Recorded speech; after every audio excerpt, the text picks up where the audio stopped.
Bills fans, I'm not even going to attempt to lie to you. I'm not going to tell you a white lie. I'm not going to tell you a partial lie. The truth is, this is likely the worst season y'all will have in the last 5 years. Shut up the Bills! It's not house band! It's not house band!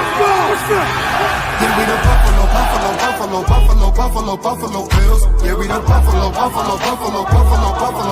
Bills. You better know that. Look how we throwing and catching, cause we are unstoppable, yeah. You better know that. Look how we running and hitting, cause we are unstoppable, yeah. Reppin' the mafia, yeah.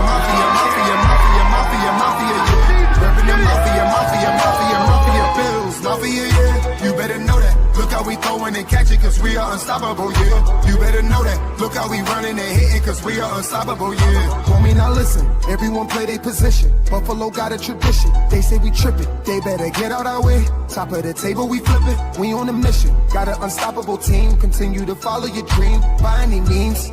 Buffalo, get in the Super Bowl ring. Cause we the Buffalo Bills. Yeah, we the Buffalo Bills. You better know that. Look how we throwing and catching, cause we are unstoppable, yeah. You better know that. Look how we running and hitting, cause we are unstoppable, yeah. Reppin' the mafia, yeah.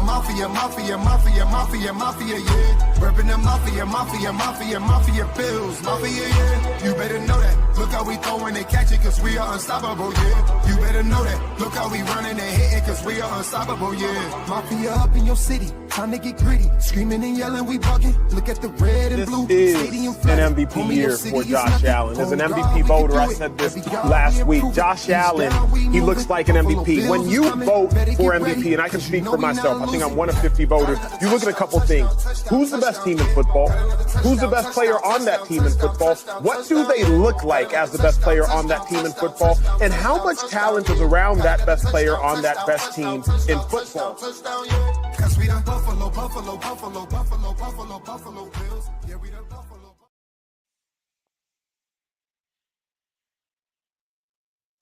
And good evening, everyone. Welcome to another edition of Coast to Coast. I am your co-host, Beyond 716 here with the one, the only Whittle 2K.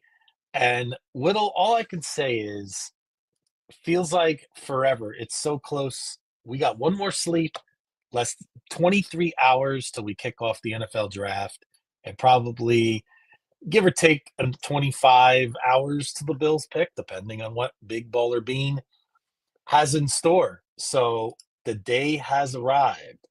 So, Whittle, how we're going to start, we'll get into tomorrow. There's a very special draft show that I know you will be involved with, I believe, and correct me if I'm wrong, starts at 8 p.m. Eastern time tomorrow. Yeah. It's gonna. Yeah, I'm sorry. It's gonna be the third and manageable crew. We're gonna have some special guests come through. I will also be joining at some point during the night for the first round of the draft.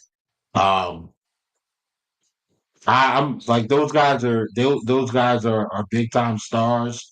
You know, Student and Matt. Those guys are big time. They're big time stars. So I'm just appreciative of the opportunity to share some camera time with those guys. I mean, it should boost my notoriety a little bit. And you know, I'm just gonna come out and talk ball, man. I just wanna talk ball, man. I'm excited about the draft. You know, a lot of us that study the draft and follow the draft very closely put a lot of work in, a lot of hours of watching film.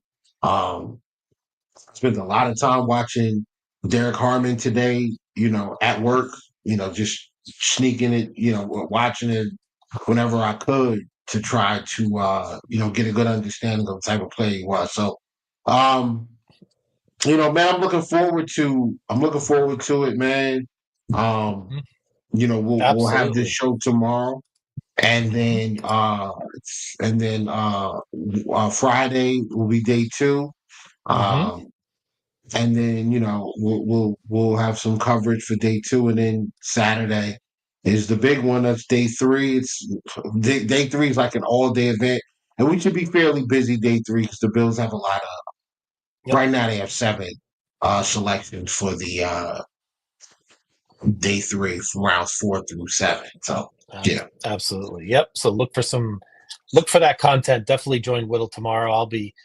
I may be popping in on one of these 3 days with all the shows we're going to have at some point, give perspectives, and we want to hear from all of you out there. You are the engine that drives this.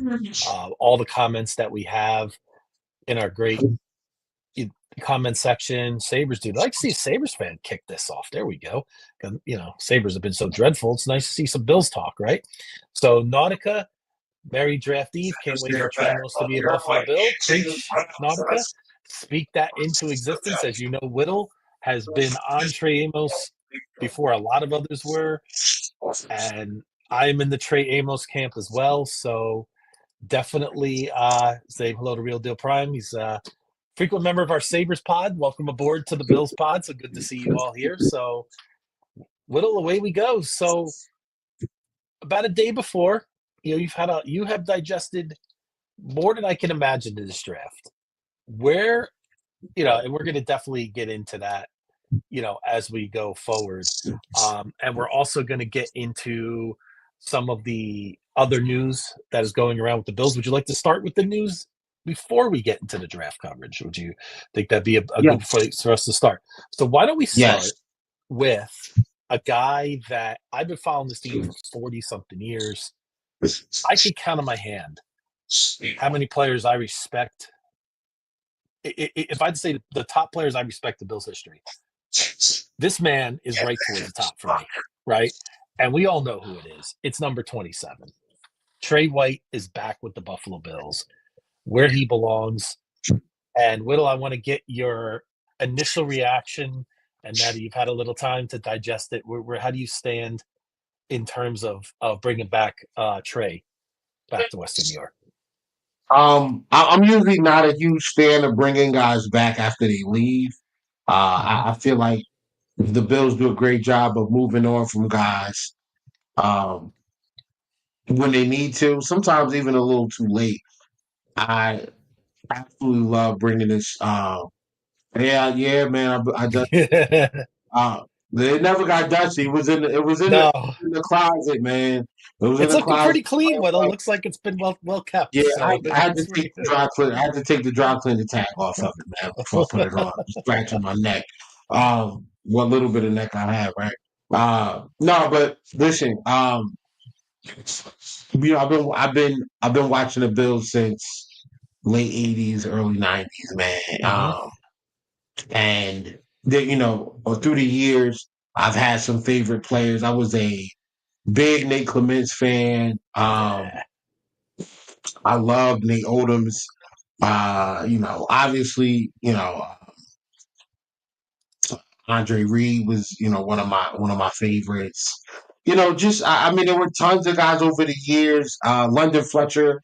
I was a huge fan of London Fletcher. Henry Jones, Travis Henry, Leotis McCalvin was another one of my favorites. I had a little moonlight as a corner in high school. It didn't last very long, but I've always gravitated more towards the defensive side of the football, especially secondary guys, safeties, corners, etc. Trey White is probably my favorite Buffalo Bill, like even above Josh Allen. And I love Josh Allen, but honestly, Trey can do no wrong in my eyes, man. Like I can't honestly look back into my brain. I can't look into my brain and come up with a play where a game where I could just say, man, Trey White really sucked here, and not be able to say, but he was injured or he had just come back from an injury. Like when he first came back from the ACL, I'm like, yeah, we probably don't need to be playing him right now. Like he does not look good. And, I'm like, maybe he needs more time. He's not ready yet. And when he came back the following year, I think that was the 2023 season. That first 4 games, he was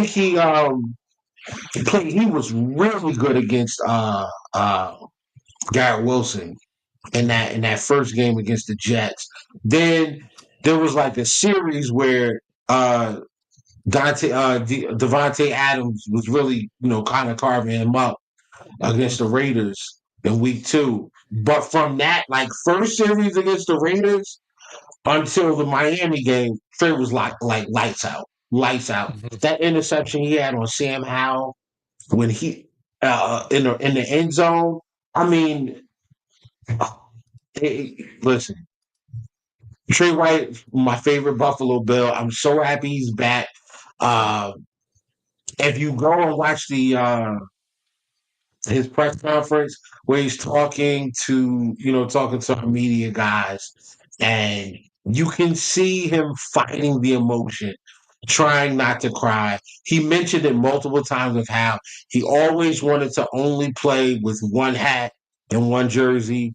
It didn't work out for him, but he's happy to be back. His family's happy to be back. They love the community. Another thing that stood out for what he mentioned, he said, when he was playing with the Ravens, like after the game was over, he was happy for Buffalo for winning the game. And he's like, listen, I know y'all gotta play next week, but let's figure out something this offseason to get me back into Buffalo. Told his agent, don't call me unless you got Buffalo on the phone. That, I mean, that speaks volumes. that speaks to Trey. That speaks to his love for this franchise, for this community, for this fan base. And it also speaks to the organization. It also speaks to the coaching staff. It speaks to the culture, the climate that Sean McDermott and all of these guys, Jordan Poyer, Micah Hyde, Matt Milano, all of these guys, like, this is what they built. Deion Dawkins, like, these are guys like that have been here. They built this. They built what we currently enjoying right now, right?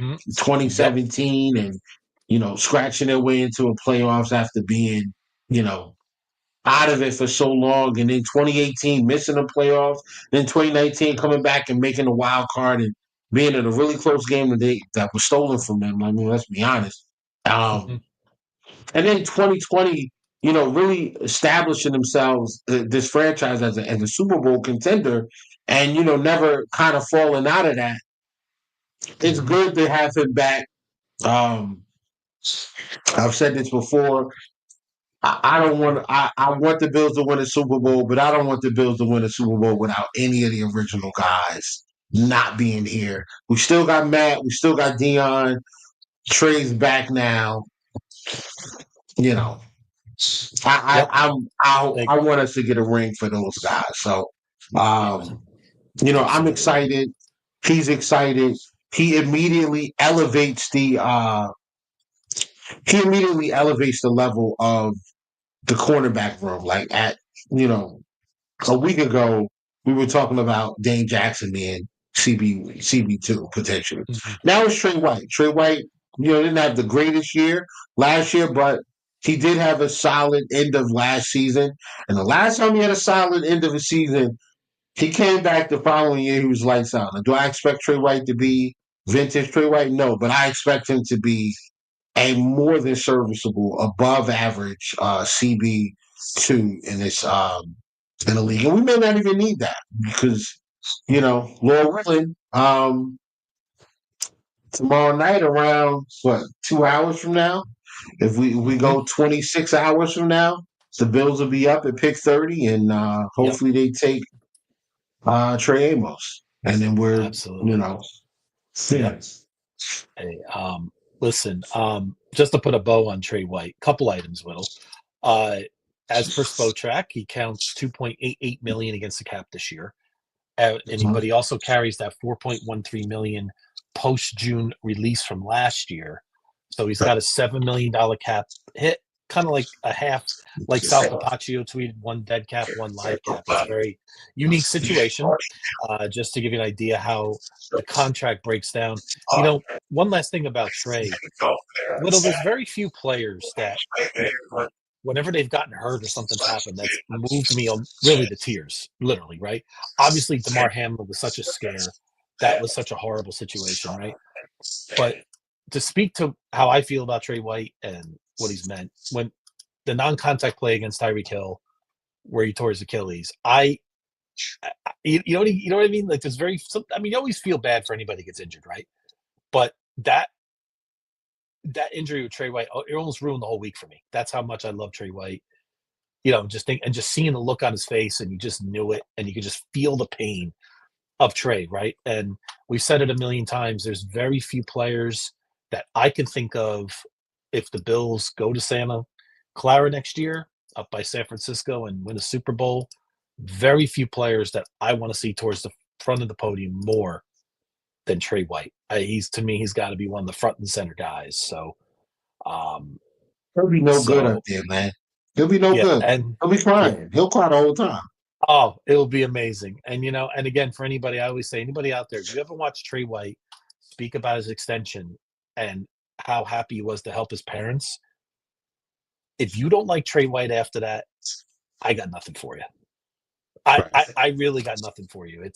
It's one of the most genuine, it was one of the greatest press conferences after the extension I've ever seen. So it was absolutely phenomenal. So yeah, he's easy to root for, man. Oh yeah, that's the thing. I mean, there's a lot of easy to root for guys. We spoke about it, Whittle, right, on this team, and like I said, he's definitely front and center. So absolutely thrilled to have. And I want to give RJ a shout out. Thanks for the. Look at that, Whittle. 2 legends, 1 podcast. I mean, I'll say 1.5. I'll take about half of that, Whittle. You'll get the full legend on it. So we'll go with that. And we want to give a shout out to RJ. It's his birthday, so we want to say happy birthday. Yeah, shout out to my man RJ. Yeah, AJ, happy birthday. Shout out to you, man. Having a great day, and thanks for joining us as always, man. It's always. Shout out to the wife too for putting up with you. Shout out to her. Yeah, hey, it's how it usually is, right? Of course. So yeah. So we can move to our next topic, and this is going to be a little bit of a different pitch, I would imagine, compared to the news of Trey White, and that is the news of number 4, our starting running back James Cook, not reporting. And also with that, voluntary OTA, voluntary. Yep, voluntary. We got to, that's something that has to be stressed. I mean, you never know what's going on, right? It's the optics, though, of course, since after this offseason with some of the tweets that James sent out and things like that, it's understandable that would happen, right? It's definitely. It does make us pause. It puts that eyebrows up. And that's interesting. And also wanted to get your take on Dalvin, his older brother, chiming in with a higher number than 15 million. And listen, it's his brother. Listen, that's blood. I'm not gonna hate on anybody for trying to help out their younger brother, but I just wanted to get your he's not helping initial thoughts on both those topics. Yeah. Dalvin's not helping him. James Cook's not a $20 million running back. Saquon Barkley is. I don't know why. Yeah, I don't get it for the life of me. I don't understand why his brother's doing this. It just doesn't make a whole lot of sense. So let's look at James Cook's career. Let's look at his numbers from last year. Sure. He had 1,009 rushing yards, 16 touchdowns, which is amazing. Amazing. He averaged 63 yards a game. He had 32 catches for 258 yards last year. Mm-hmm. So I don't get it. You've got 1,300. You had 1,300 yards for scrimmage. Roughly 1,300. Not even really. 1,200 some change. Obviously, the touchdowns are huge. 18 total touchdowns. But you're not getting 18 touchdowns everywhere. It's not like you can't. He's not going to go to. Never mind. Celtics up 12, by the way. No Jason Tatum. But weren't they in trouble a little bit early in that game? I thought I heard something on that. It was never a doubt. There was never a doubt. But no, Yeah, no, James Cook. play taps for my Knicks, but we'll leave that alone for another podcast. No, Maybe not next yet, week. man. Y'all I lose know. game 3, it's over. That When game you just lose game 3, it's exasperated. over. Yeah, that exasperated Yeah, me the other night. I'm not gonna lie to you, Will. So yeah, that that's was what that happens was. when a team beats you up for 50 years like that. That's what happens. So Yeah, man, I get it. yeah. But he's not gonna get those type of yards or touch. I mean, he's not gonna get those touchdowns in just anywhere else. Yep. It's not gonna happen. Um, so for $20 million, like Saquon Barkley's getting 20 million. He ran for he ran for like 2,000 yards, bro. You know, and his team won the Super Bowl. I don't hmm feel like James Cook is worth $20 million. There aren't many running backs that are worth $20 million. Right now, there's just one, and it's Saquon Barkley. I mean, if there was anybody that was going to be close to that from a production standpoint, you're talking about your Christian McCaffrey when he's healthy. You're talking about Derrick Henry for what he did last year. Derrick Henry had like 1,800 and some change and a bunch of touchdowns as well. He's a difference maker. He's a game changer. He doesn't require a specific scheme or a specific talent grouping around him. He's going to get his yards regardless because he's Derrick Henry. Um, but this is one of the best offensive lines in football. James Cook benefits from one of the best offensive lines in football. He also benefits from a quarterback who has hurt 31 other teams on the ground with his legs in Josh Allen. Teams are aware that when Josh Allen sticks the football in the gut of a running back, there's a chance that Josh is going to pull it back and take off and run. So that's a split second that defense has to wait and make sure Josh doesn't have the football before they go after the running back. He's benefiting from all of these things. You're not going to get that everywhere else. You're not going to get that in where else are you going to get that from? Indianapolis, well, Taylor's there. You're not going there. You're going to get that in Baltimore. Derrick Henry's there. You're not going there. Maybe Washington, that's an option. But I mean, there's so many spots that he would. There's only certain teams, certain quarterbacks where he would fit and still be able to see or have an opportunity to see the production that he's getting right now. I just don't get it.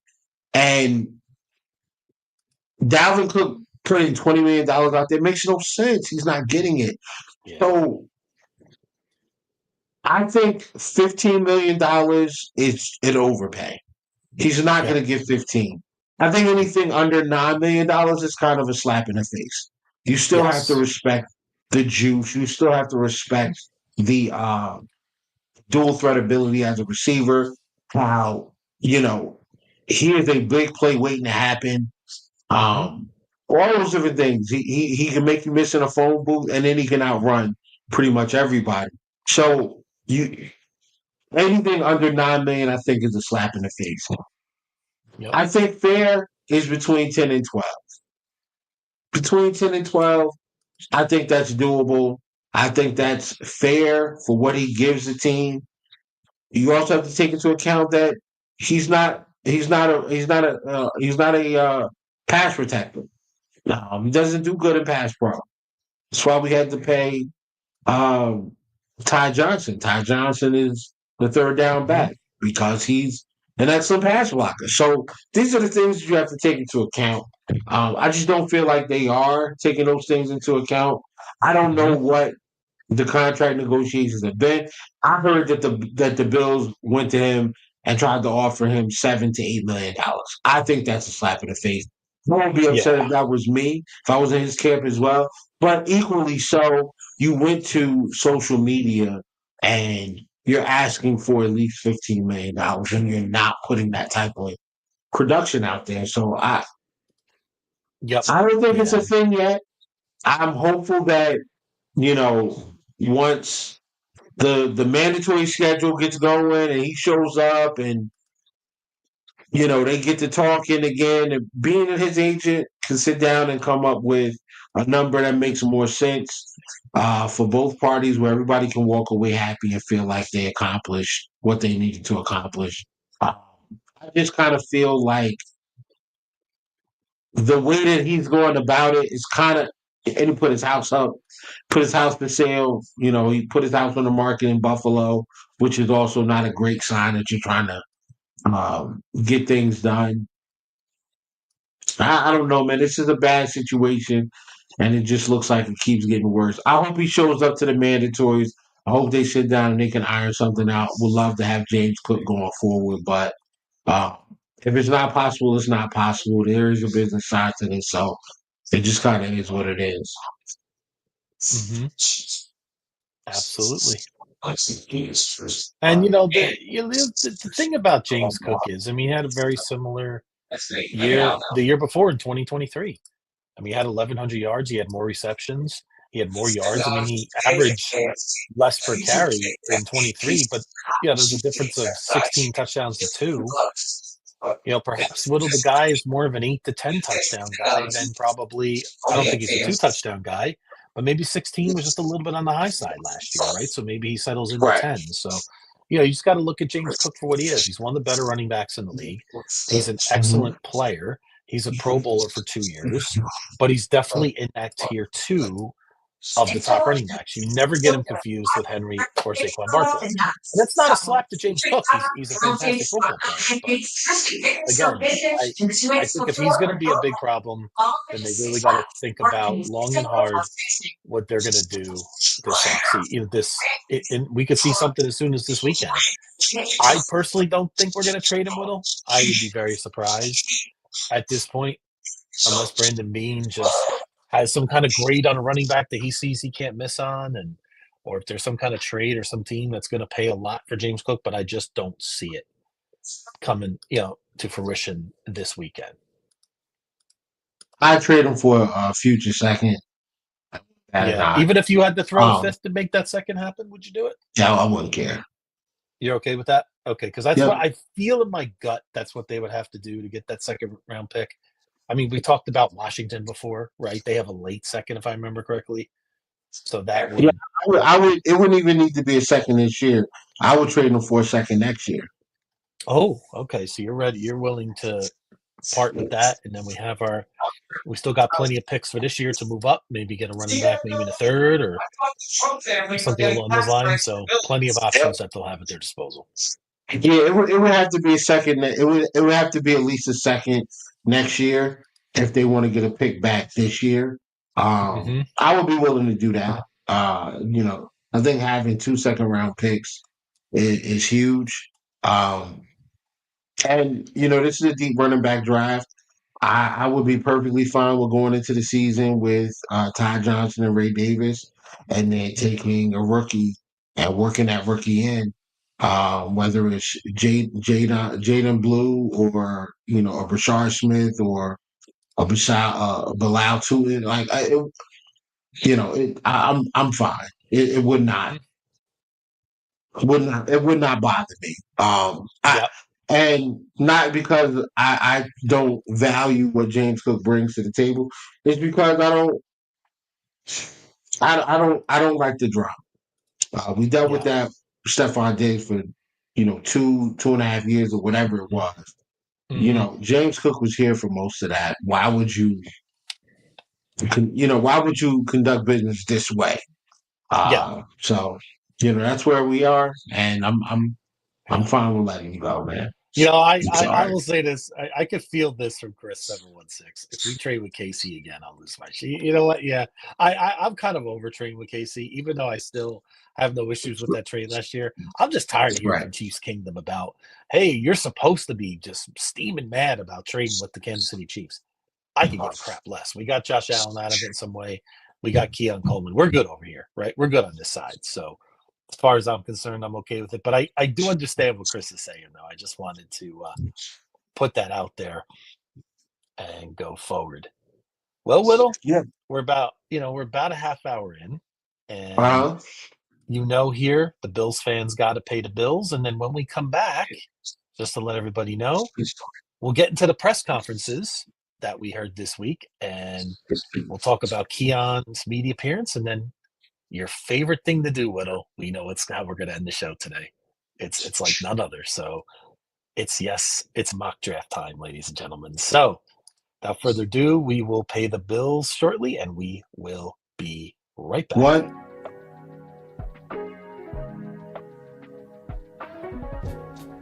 For the best Italian food in Western New York, Elliott Apollos, call 716-825-3675. The Lardon Construction Group. Fubo TV, the official streaming service of Do Champions. FanDuel, the official sportsbook of Do Champions. For all your summertime needs, beauty pools, as well as kayak pools. CX Chronicles, your total customer solutions focused manager. W.GG, the official energy drink of Do Champions. Hey, Sons of Erie, our artwork looks better on your walls. Hamburg Brewing, please visit our tap room on Boston State Road, Hamburg, New York. And finally, Fat Boy Surf Club for all your surfing needs.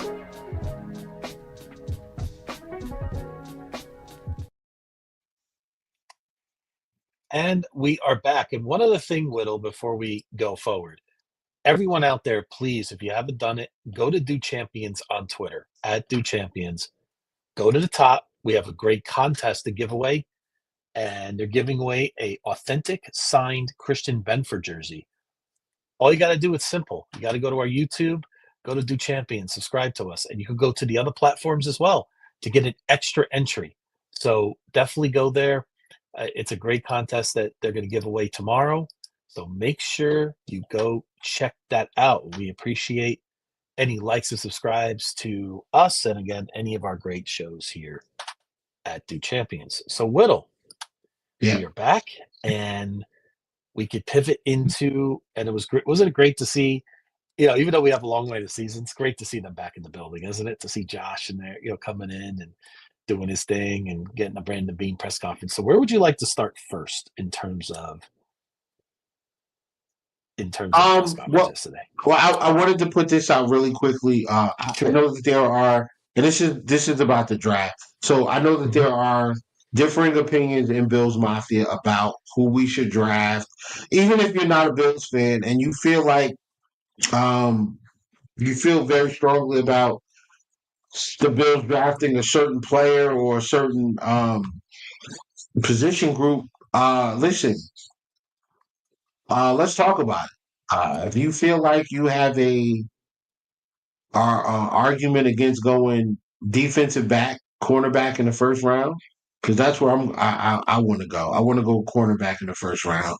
And if you don't believe that that's the path for the Bills to be successful, please, put it out there in the chat. We can send you a link. You can come up here. We can talk about it. And if you prove your point better than I prove mine, I'll send you a free T-shirt or whatever, a free Coast to Coast T-shirt. Let's argue, man, because I'm extremely confident in what we need to do when it comes to this draft based on this team. So, just put it out there. If anybody feels strongly about going in a different direction, let's talk about it. Let's figure that out. All right, but let's go with the Josh Allen. Let's go with Brandon Beane. Let's go with Brandon Beane because I think Brandon Beane, in his press conference, he dropped a lot of good information, a lot of little tidbits that I liked and I would like to get into. So, sure. When he was talking, he was saying, the Bills are in a really good spot. The Bills have been pretty successful, and they're in a position to, go into this draft and really get guys that can come in and play, and they want to get guys that can help the team immediately. So, first thing he talked about was, building draft boards and draft value and things like that. And he said, all the draft boards are different because they're based on the Buffalo Bills, on what we do. So, for instance, he gave an example. If you are a 3-4 defensive end, you might be great at getting getting to the quarterback, but you don't necessarily fit our system. So a 4-3 guy, a 4-3 defensive end might be rated a little bit higher on our board because that's what we run. Now, and he gave an example. He said, a guy like Javon Solomon's probably more of a 3-4 outside linebacker than hold on. Just saw something. Oh, George Pickens has unfollowed the Steelers on Instagram. Oh, I can hear Guru from LA already. Yeah. All right. So we'll keep it into the streets on that one. Yep. Yeah, I think the deal's done. I think he's out of there tomorrow. I mean, when they traded for DK Metcalf and paid him, I said that was it. I knew that was it. Yeah. Where do you think he goes? Where do you think a logical spot real quick for Pickens would be? You have any initial thought on that? Carolina. Carolina jumps out. Yeah. So I would even say the Chargers might be an option. Yeah. They could use someone like George Pickens to deal with that. But even if and I don't know if the Steelers are willing to trade him in the conference, potentially having to run into George Pickens in the playoffs at some point. So I don't know, man. I mean, those are the two biggest spots I could see him going to. Another spot, honestly, could be the Giants. If the Giants decide that, hey, let's package, a 2 and a 5. They should have the money. They're not paying the quarterback. So why not? Absolutely. That would make me those are teams that would make a lot of sense to me. I mean, and you know what? Well, I don't think they'll trade with Kansas City, but if they did, that would be kind of crazy. To send him to Kansas City, you can't rule out Philadelphia. No, they say to Howie. You could never rule out Howie. Never. He loves those Georgia guys. So trading for Pickens, you could swap. You could essentially take Brown's money and give it to Pickens next year. Mm-hmm. Yep. If they decided to swap guys, that would, I don't know, that would be. I think that would be a pretty good. I think that's a pretty realistic scenario. I don't know if the money will work or anything like that because I haven't dove into that stuff at all. But yeah, that's where I think he would end up. But back to Bean. Bean was saying how hey man, sometimes guys may he doesn't do a draft board based on the draft class. He does it based on the Bills' needs. So, a guy that you may think fits the Buffalo Bills or is a really good player might not be rated that high on the Buffalo Bills board. So, and like I said, he gave the example of Javon Solomon. And then he also, he was also talking about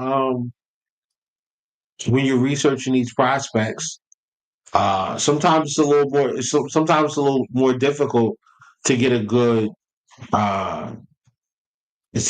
consensus on a guy if he's had, multiple stops. And he says, let's just say, for example, there's a guy that went to 3 different schools and, you got to talk to all 3 schools about this player and see, what they say. And if one of the schools says, yeah, he was a me guy, he thought he was better than what he actually was, you got to check and see maybe is that particular school saying that because they're upset that he left, or was there some bad blood that was built up from the situation? So there's a lot of things that go into it. Yep. I thought it was very funny that he chose to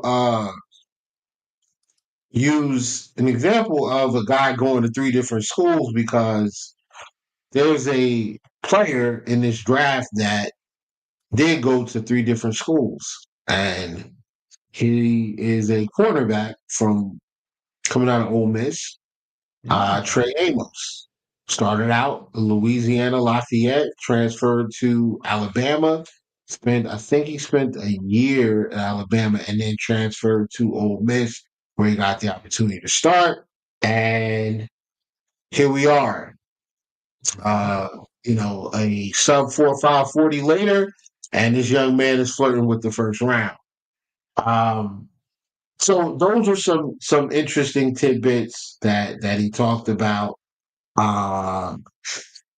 He also spoke a little bit about he also spoke about getting guys that jeez. I'm drawing a blank now, so let's just pass that up. But I just thought it was interesting that he talked about. Oh yes, he was talking about the improvement from from guys coming in, from the next year, coming back. I expect to see some improvement. I'm excited, man. I'm excited, and what I'm excited about what I'm excited about is like not just what Brandon was talking about, not just what Bean was talking about, but when Josh came to the podium. Josh looks to be fit, looks to be in shape. Yep. Looks like he's been busy. It looks like he's been working. He shared that he had been in conversations with Josh Palmer, and he's looking forward to throwing the ball, throwing him the football in this in the off season, getting ready for the season. And he also talked about Keon. He talked about Keon putting on some weight, and how Keon definitely wants to be better, wants to improve and build off of what he did last year. Listen, Bills fans, I know some of you guys are anti the Keon Coleman pick. Hey guys, I'm sorry. Keon's a good player. All right, he had over 500 yards. He missed a bunch of games. They kind of phased him out of the offense after he got hurt. He had 2 really good games before he got hurt. I don't know what to tell you. Like, Keon's a good player. He just is. Yeah, I've heard some crazy things have to this show week. it this year. He'll show it this year. Yeah, I feel you already deep, but turn the page out of Brandon Bean's book. When Brandon Bean says there are guys that you might think are good, but they are good players, they're just not good fits for Buffalo. Enter Xavier Worthy. We were looking for a boundary receiver who could obviously play in this offense, but also give us some run blocking. What is Xavier Worthy going to do? The man is 6 feet tall, 170 pounds. Tops. On a good day. Yeah, no disrespect. Like, he's fast and all of that, but absolutely. He needed the police to save him from his ex-girlfriend in his own house. Like, it's not a shot. It is what it is. Like, it's the truth. Yeah. Facts are facts, right? Yep. I mean, I understand that she used to be she's like a track athlete or whatever, but come on, bro. You can't. If you can't block Shorty in the house, how you gonna block for a running back? You getting your brains pulled out and scratched up and tossed around your own crib. Can't how you want to feel trying to run block for James Cook and Ray Davis. That's not gonna work. It's not gonna work. I'm sorry, man. I'm sorry. No shade, but what do you do for us? You can't. You're not physical enough. So that's what Keon brings to the table. I know guys are screaming about, we need a wide receiver. We need a speed guy. Let's go get Isaiah Bond. Let's go get this guy. Let's go get that guy. No, they're not physical enough. Like, some of these guys just aren't physical enough. The kid, what's the kid from Keandre Lambert Smith or something like that from Auburn. fast. He can fly. Like he can play on the outside. He's a bigger guy as well. 6 feet and some change. 180 pounds, 185, whatever it is. And he can fly. He can track the football. All of that. Yep. Too small, bro. Like he's not physical. Can't get off press coverage. What is he gonna do for us? What exactly is he gonna do? But anyway. So yeah, Josh just talked about what he was doing in the off season and how he's got the greatest life with the famous actress as a fiance and being on the red carpet for her and all these different things. And it's one thing I got from his press conference, I don't know how you felt about it, but he just like did you watch it, right? Yeah. Mm-hmm. Yeah. He just looks happy. Yes, he looks like his zen. You know what I mean? You know how Phil Jackson's talking about your zen or whatever? He just has that. He's taken a level, maybe it's just another level of maturity. Right? Another level of maturity that maybe he's getting from his relationship now with Hallie, right? It's a very stable situation and compared to the previous relationship he had. And listen, some guys react very differently to that. This is a good word too. His aura is better too. He's just more and more of a leader every single time. Like you said, he feels more prepared this year. We didn't hear as much about golf this year. We remember all the stuff about golf a couple of years ago. He loves his golf, but we're not. Remember, we talked about that for like 40 minutes on a podcast last year about his golf time. We haven't even mentioned it this year, so I think that's something to be said for that too. So I agree with you. I think overall he's in a much better place.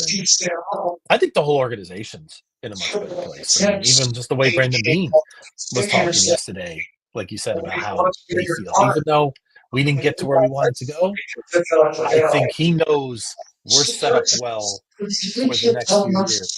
And we're going to get into what we're going to do this year. And I have strong opinions on what we need to do in terms of strategy. But we'll certainly get into that shortly. Yes, sir. Bro, listen, man. We're all adults here. I'm sure many of us have been in relationships prior to the ones that we're currently in or whatever. Listen, man. I'm not gonna put anybody's name out there or anything, but I've been in relationships, man, where you get off work and you come home and you sit in the car for a few minutes, like, gee, I do not want to go upstairs and deal. Like I'm good, like I don't want to deal. Just Yep. And what do you guys think about trade rumors on drafting with Detroit trading Williams? Yeah, Jameson Williams. I gotta say, tempting. So my thing is with Jameson Williams, he was a first-round pick. If you trade for him, it's going to cost you at least a number two. It's going to cost you at least a number two, a second-round pick. Yeah.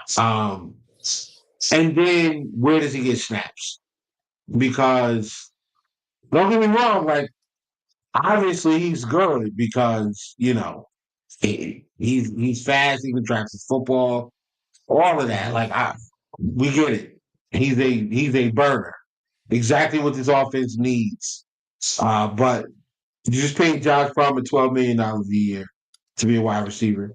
We took Keon in the second round last year with the first pick.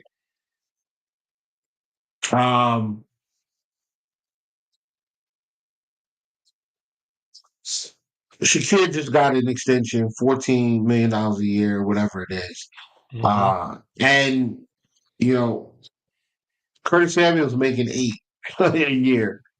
That I know we need another receiver, but I just don't know where the snaps are going to come from because Beane doesn't pay guys to sit. So, and honestly, if it's just about not granted,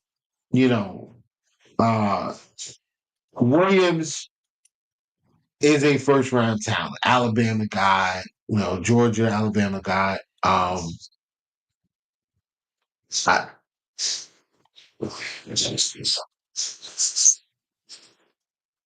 it just the snaps for me. The snaps aren't there, and they don't just like if you give up a second round pick, it's 4 guys that's got to start. Josh Palmer is here. Like now, if the deal, I'm not saying no. I'm saying that if the deal were to happen, it would have to include one of the guys that we have that's making money. It's not going to be Shakir. It's not going to be Keon. It might be Keon. I hope it's not Keon. But it might be Keon. But I hope it's not Keon. Because I like Keon. This Pete Samuel and a second round pick and like a fifth. Would you do that? I'd probably do it. If it's Josh Palmer and a second round pick, I'll probably do it. I probably would do it. But I don't know. I don't know. And then I gotta check, but I think he's coming up on a contract too. So yeah, I believe I'd have to check his bow track, but yeah, it would have to include. It would have to include a player that's getting paid. It would have to include Sam. Samuel would have to be a part of that deal to justify it because we gotta pay. We gotta pay this kid too. Yep, he's got a club option in 26, so he gets he counts $5 million against the cap this year, and it goes up to 15. The club option next year though was like what 15? 15. Mm-hmm. Yeah. 15.4. Yeah. I would say, and that's right now. That's right now before playing with Josh Allen and his offense. Because if he comes to Buffalo, he may end up with 1,100 yards off of 40 catches with 8 or 9 touchdowns and end up in the Pro Bowl. Or you know what I'm saying? Like he could do that. The way we run the football, play action, his ability to get down the field, and Josh Allen's arm, he may end up he could possibly end up with a double-digit touchdown season. Yeah. 1,200 yards off of 58 catches, something ridiculous like that. I mean, it's possible. And then, we're not talking about $15 million anymore. We might be talking about 17 or 18 because of the Pro Bowl or, potential All-Pro, second team All-Pro, whatever. I don't know what the escalators are, but, I mean, we could be looking at even more money because of the production that I expect him to get, in this offense. So, I'm not saying no. I would do it. Would you do it? Yep. I kind of agree. I feel it's tempting, right? But I do think in the draft, and Will, you went into this in great detail a couple podcasts ago. I do think there are wide receivers late in this draft that the Bills, or even in the second round, depending on how things bounce, that they could address that need that we need from the wide receiver room. Couple that with the Palmer move, right? Couple that with Keon Coleman's next step, right? Khalil Shakir may still have another gear too. We're not even talking about that. I mean, maybe Khalil Shakir hasn't even hit a ceiling yet. So we haven't even gotten into that. So, and Curtis Samuel may be healthy this year, maybe more acclimated to the offense. He started showing some signs last year that he was producing more. So I don't think we need to take that kind of swing. Little, I can't stop thinking about the defense, right? In terms of our first 3 picks. And look no further than the Super Bowl champion Philadelphia Eagles, Little, for inspiration. Okay? Yeah. And I want to go over it really quickly for anybody out there. And, I call Brandon Beane a wizard. I call Howie Roseman the Grandmaster Wizard. I mean, the guy in Philadelphia is amazing. Drafted Quinyon Mitchell number 1 in the first round last year. Pick 22. Wasn't in the top 5. Wasn't in the top 10. True difference maker at corner. Then he moved up to 40, traded picks number 50 and 53 to go get Cooper DeJean, who is their slot corner. He's going to be, a difference maker for them for years to come. And then in the third round, the Eagles dipped in and got Jalen Hunt, third round pick number 94. So you see the blueprint. Like, you don't have to actually emulate the exact Eagles style, Whittle. But to me, if you have an opportunity, I think this draft right now is the opportunity we've been talking about. I've said this a million times about the Bills defense. If any of you are baseball fans, I feel like we're like Clayton Kershaw.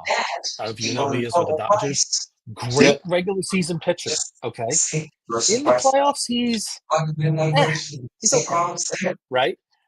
Kind of like the Oakland A's in their heyday with Moneyball. Great regular season, analytics galore, right? That's how the Bills' defense has been under Sean McDermott.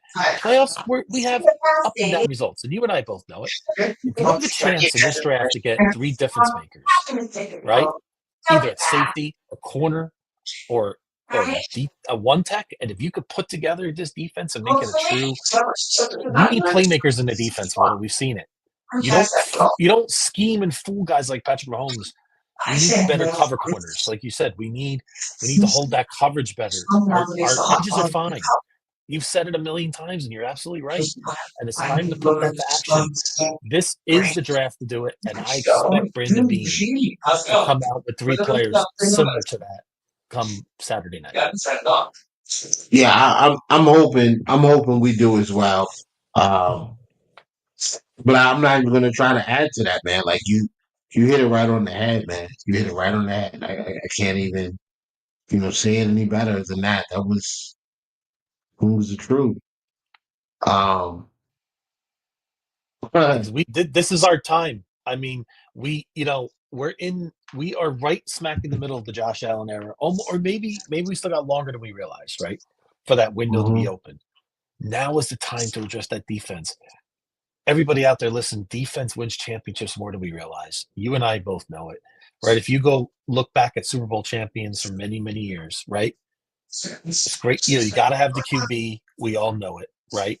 You got to have the big 4. You got to have the owner. You got to have the GM. You got to have the coach, and you got to have the quarterback. Those are fine there. They have what they need to do that. But we need this defense to have more playmakers. We need a Trey Amos, a guy that can step in day one. With imagine Trey Amos walks into our locker room, Whittle, and he's got Tre'Davious White to greet him. I mean, how great is that? Right? I mean, can you think of a better mentor than Trey White? And then you still got Benford there, and and if you get a great one tech to help Ed, and it frees up the linebackers and just puts it all together on the line. I mean, this is the year for Beane to get aggressive. We don't need these picks. We need. If you told me we just got 4 excellent players in this draft or 5, I'm good. Me personally, I'm fine. If you told me that's all we're doing, I'm good. Now, I don't think it's harder to do than we think. I know what I'm trying to say. We could do it in Madden, right? You could trade up. You got to find the trade partner, right? So that's going to be the difficult part for Brandon Beane to navigate. But to me, if you got to overpay to go get a Tyleik Williams, or you got to overpay to get a Trey Amos, this is the time. I want no messing around. This could set us up for the next half of this decade, Whittle. Imagine the playmakers we can have on defense with our offense the way it is. Ladies and gentlemen, right at 10 o'clock Eastern, the one, the only, Kevin Vasari has popped in. They may have a trade partner. Well, I see the look on your face right now, and that's an interesting little nugget that Mr. Vasari put on us right here at the 10 o'clock hour. We'll see what happens come tomorrow, or maybe even Friday. Yeah, going into this draft, I know a lot of people look at the years going by and say, man, we never put up 30 against these great teams. And it's like, they're great teams. You're not supposed to put up 30 against great teams. If you're putting 30 up against a great team, there's something wrong with that team. I look at these losses. 2020, I feel like the Bills just really were ahead of themselves, like a year. They were a year early on, getting to an AFC Championship game. I'm sorry. I'm never going to. Um, I'm never going to act like injuries don't matter. They matter no matter what. Like they do. This team was different in 2021 after Trey White got hurt. Because now you have Dane Jackson and Levi Wallace at corner. Like that changes things. Like when you talk about Sean McDermott's defense, he runs, a variation of even front nickel style defense. His scheme or the defensive scheme that we've been running, and he talks about this all the time, is do your 111. Because every one out of that 11 matters. Like when you have a guy in that 11 that knows what he's doing, knows his job, perfect.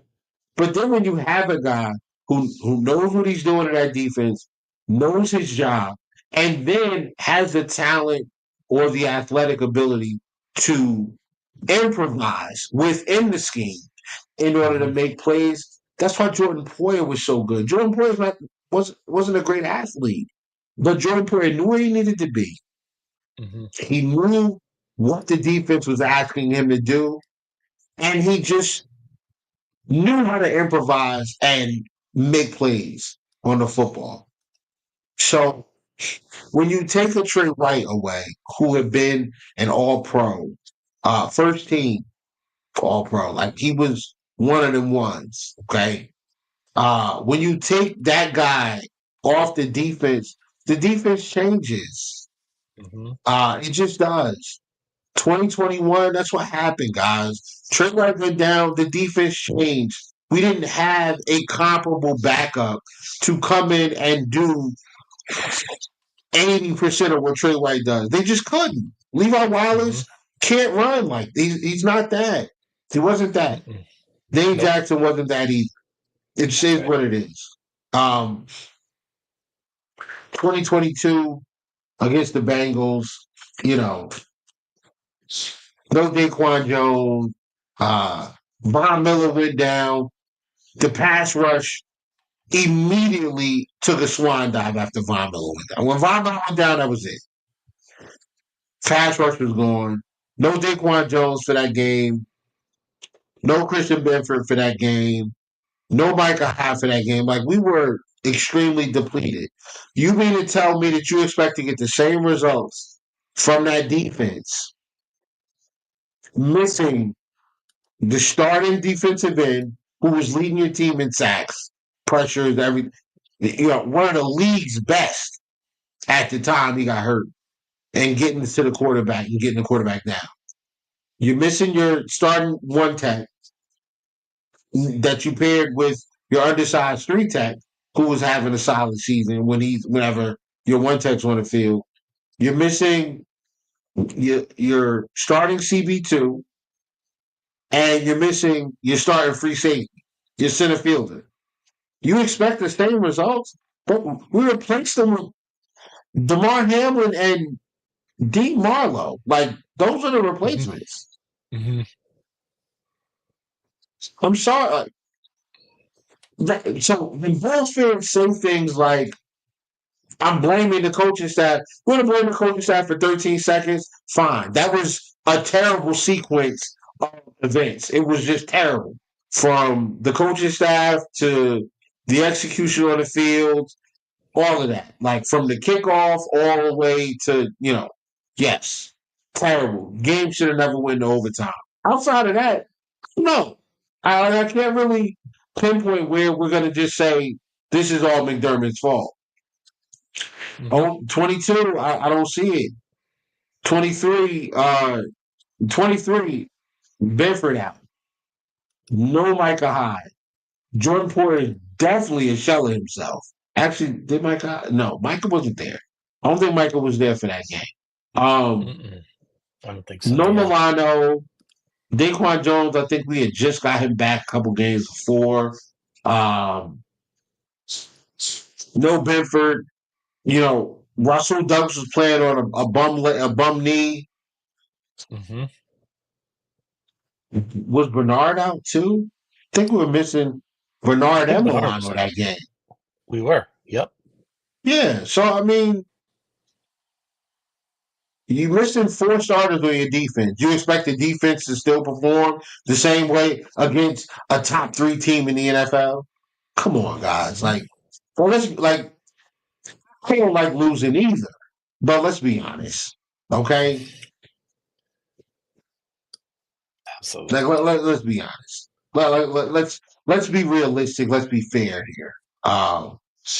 Like some of this stuff is just ridiculous. Last year, I mean, and then 2023 and 2024, nobody wants to say it, but Josh missed throws like he did. He did. missed a bunch of throws. Mm-hmm. So you can't always just look at the coach and say it's the coach's fault. The coach didn't tell Josh Allen not to throw the ball to Stephon Diggs on the drag route. He chose to do that. The coach did not tell Josh Allen. He didn't call a play for Josh Allen to overthrow Mac Hollins when he had a clear lane up the sideline on a cover 2 against a cover 2. He didn't tell him to do that. He didn't. He didn't tell him to call out the wrong protections. He didn't do that. He didn't tell him to keep going left. That's what Josh chose. But you guys, nobody wants to hold Josh accountable when Josh screws up because he's the quarterback. I love him too, but we got to hold him accountable when it's right. That's right. Hey, got to hold him accountable. Power, hey, with more power comes more responsibility, right? In Spider-Man, then they say that, right? I mean, when you're the guy, right? When you're Josh Allen, you're the big dog there. You're the top guy. You gotta take the criticism when needed. And like I said, in the AFC title game this past year, I always said he played like a C+, but we needed a B or higher to win that game, and we didn't get it. Like, I'm not saying that's the whole reason we lost, but there's part of that Josh Allen has to take accountability for. He had some spotty moments in the AFC title game last year. We just got to admit it. So. Right. But at the same time, let's not lose focus and just blame Josh. Let's also look at the defense and say, why wasn't the defense good? Well, DeMar Hamlin was starting at safety. Christian Benford got knocked out in the first quarter. Yep. Russell Douglas did not have a good year last year. Shout out to Jerk. Shout out to my guy from East Orange. Shout out to East Orange. But Russell Douglas did not have a good year. Mm-hmm. When you have 4 out of your 6 corners on the team, 4 out of your 6 cornerbacks on the team with a 100 or higher QBR when targeted, that's not good. The Bills were one of the worst third down third down teams in the league. We were one of the highest completion percentages against in the league last year. Why? Because the coverage was bad. Yep. So, when you say something like, I don't care what they do, they need to take a receiver because we can just outscore people. No, we can't, because we're not getting stops. You have to get stops too. Yep. There was the games get tight. Right?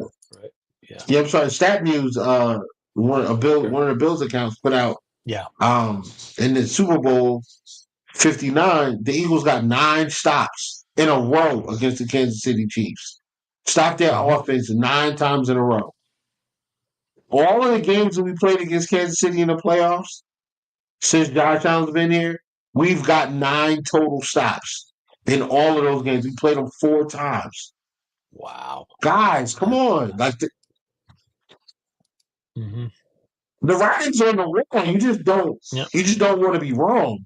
But like if you allow the data that's in front of your face smacking you like this, telling you to wake up and throw water on you, you look at the data, you'll see it's not wide receiver.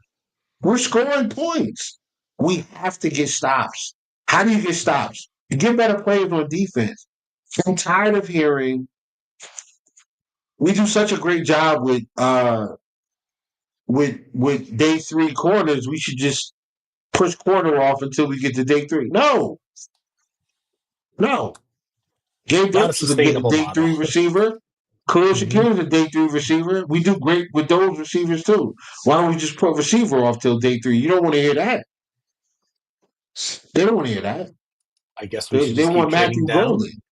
We should just keep trading down then, right? Just keep trading down to day Silly. 3. Why even have first round picks? Just Yeah. trade it and get more day 3 picks. That's silly, guys. Like that's silly.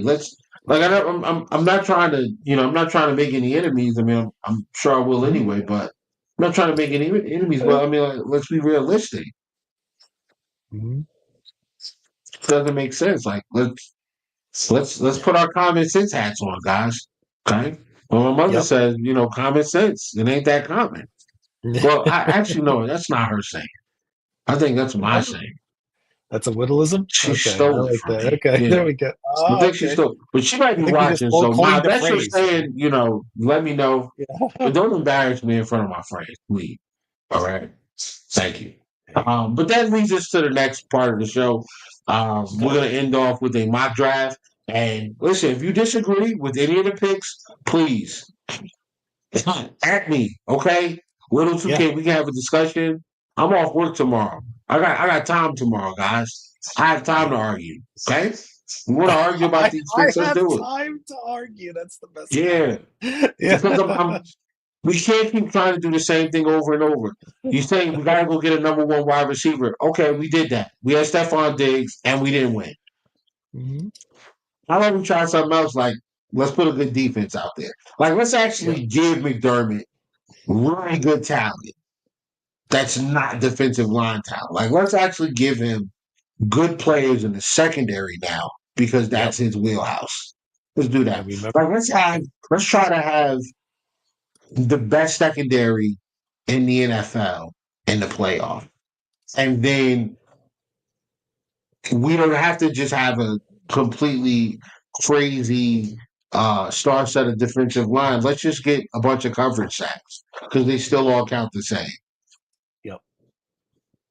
But anyway. Little. Just remember what McDermott and Bean even alluded to right after the season. We need more playmakers, right? They need more. Right. Yeah, I mean that's not lost on me. It also comes back to what Brandon Bean said yesterday or at his press conference. He doesn't have 30 round 1 grades. Now, could he have more? I doubt it. I doubt in this draft there's more than 30 first round grades. But that kind of tells me maybe he only has 16 or 15 first round grades. And if he has a chance to move up to get that guy, this is the year to do it. Here we are, little mock draft time. Yeah. I'm gonna set this up for 7 rounds. Yep. I'm telling you right now, I'm not drafting. We have 10 draft picks. I'm telling you right now, I'm not drafting 10 players. Yep. Not anybody in our group chat, chime in. What you want? Who your draft crushes, dreams? Who would you really like to draft? What players don't you want? We want to hear from you. So definitely interact with us now. We want to hear what you have to say on that. All right, what else? How are we going to do this? You got it? All right. Yep. Ready? Let's get started. Go. Let's roll. All right. Cam Ward, Abdul Carter, Travis Hunter, Millen, Thimble. Okay. I'm watching right now to see where the corners. Okay, Will Johnson, Jahdae Barron just went off the board as well. Okay. Derek Harmon goes to the Oregon. I mean, Derek Harmon goes to the Tampa Buccaneers, right? And the reason why I stopped it right here is because Jahdae Barron and Will Johnson went back to back.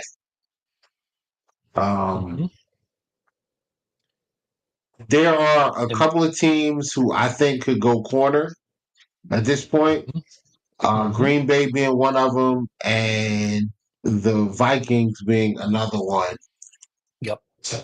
The Rams are another team that might go corner, and the Ravens could go corner. So because there are so many different corners here. Because there are so many corner needy teams, I'm stopping it here because I'm gonna try to trade up with the Pittsburgh Steelers. The Pittsburgh Steelers have 1, 2, 3, 4, 5, 6. They have 6 picks this year, and they have 6 picks. So they don't have a second round pick, but we have 2. So what I'm going to do here is I'm going to offer them a pick swap. Okay. And also I'm going to throw in 62, but I'm going to ask for. I get 83 for that? I could. What if we threw them another pick? What if we threw them a sixth or something to spice that up I'm a going to little throw bit? them a 4th, brother. Oh yeah, it's going to get done. Yeah. So, it's a 99% chance. I don't know what the trade calculator says, but for just for the purpose of we're gonna make sure we get our guy. Yep, I like it. Then I'm gonna offer that trade because we get that third back. So I'm gonna offer that trade. They're gonna take it. Now we're gonna resume the draft.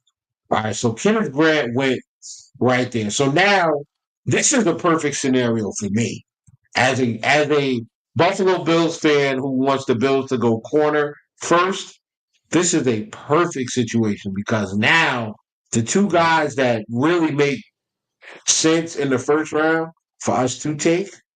And I'm not even a big Derek Harmon fan. That's another thing. If you think Derek Harmon's a fit for what the Buffalo Bills need, please, at me on X. We can talk about this. I've spent all day today watching Derek Harmon get escorted all over the field against double teams. So don't talk to me about Derek Harmon being some sort of one tech that comes in here and eats double teams. It's not true. That's not what he does. It's not. Okay? Nope. I don't care how he looks against Boise State. I don't care how he looks against Washington State. I don't care how he looks against Oregon State or these teams that stink. Against teams that have NFL talent on their offensive line, like Ohio State, like Michigan, like those teams, yeah, he was getting escorted out the club by double teams. Okay, like getting stood up in one-on-one blocks against the run, push back. Okay, like that. I'm sure he can get to the passer. I'm sure he can. I don't care. I want a guy who's going to be able to dominate one-on-one. Like if it's one-on-one, you can win that. And if you're not winning with technique, you need to win with pure strength. Because I'm tired of watching Mahomes drop back, see the edges, beating his tackles, step up in the pocket, and then having space to find a wide open guy because the coverage behind us, behind that front 4, can't corral these receivers. All right, you got Travis Kelce, who's 94 years old, running circles around Damar Hamlin. Damar Hamlin hanging on this man's back, holding on for dear life. Enough. It's time to upgrade, all over the place. Mm-hmm. So this is the perfect spot for me right now. Because, yes, Walter Nolan's here, Malachi Stark is here, Mike Green's here, all of these guys that are great value for a selection here. They're all here. Let's see what. Yeah. Well, Atlanta wants to trade. So do the Seahawks. Yeah, well, no, not doing that. Because then I'll miss out on my guy. 28th overall prospect, according to PFF. I don't care what these grades say. I'm telling you from watching him perform, I think he's the best corner in this draft. I think he's the best boundary corner in this draft. I watch Will Johnson. I think Will Johnson's really good. I do. I think Trey Amos is better. Yep. Take him. I'm sorry. I think Trey Amos is.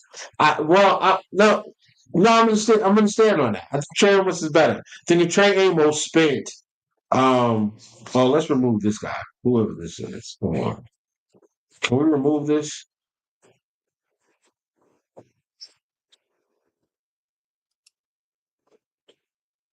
I can't. All right. I don't know. We got to get an admin or something to remove that stuff. But Oh yeah. I see it. that's on Twitch anyway. Why are we? Whatever. All right. Yeah. So what was I saying? Yeah, that's where we are. I think you have a stud at corner in Christian Benford. I want two studs. Why do I want two studs? Because I've seen what two lockdown corners do for a team. Remember when Seattle had the Legion of Boom? They had two really good corners as well. Oh yeah. They really did. Remember when the Cowboys won Super Bowls in the 90s? Yep. They had Dion on one side, and they had a really good corner on the other side as well.